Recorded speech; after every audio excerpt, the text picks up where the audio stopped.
I možda jedan od razloga zbog kojih sam se zaista zainteresovao za slikarstvo bilo to što su studenti slikarstva osnovali taj klub. I izlazio tako godinama i na kraju sam ispizdao jer više nisam imao kinte i odlučio sam da upišem akademiju da bi mogao da ufuravam dole džab.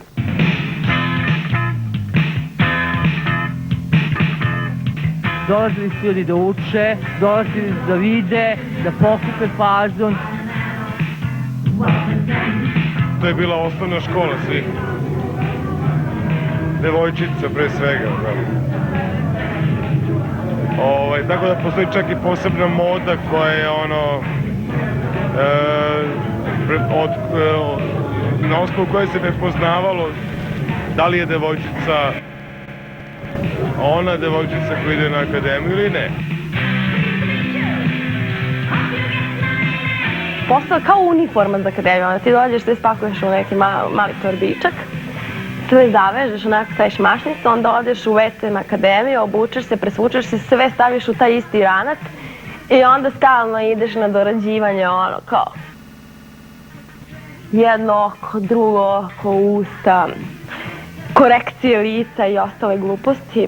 I onda izađeš, onda malo džuskaš, kako se ko primi.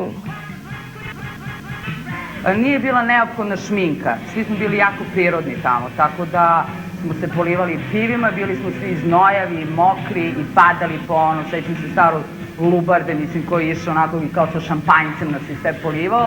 Užicaš nešto, tu se uvek zaradi kinta, užicaš za pivo, za piće.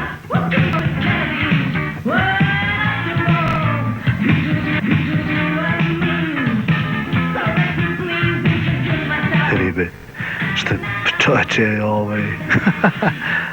ribe su bile super. Neke od mojih najvećih ljubavi sam upravo imao prilike da upoznam baš tamo.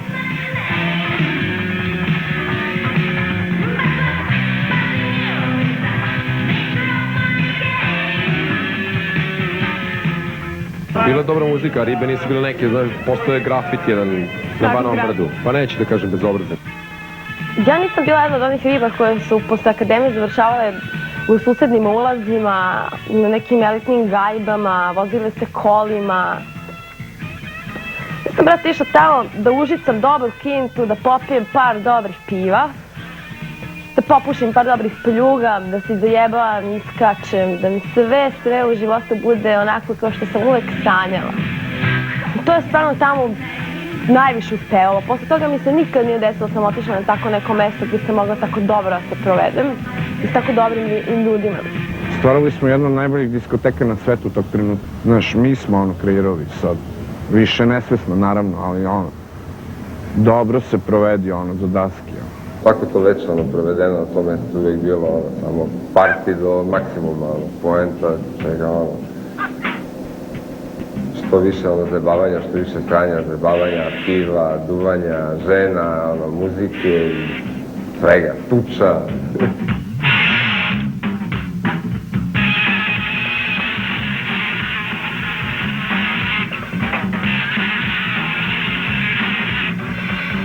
U akademiji su kružile svakakve priče, kao tamo izlaze narkomani, pederi, promiskuitet je na najviše mogući stopi, navodno bio u bivšoj Jugoslaviji, kao, znaš, ribe su se davale dok trepneš ovako, kao frajeri su svi bili u fazonu nekom, mislim.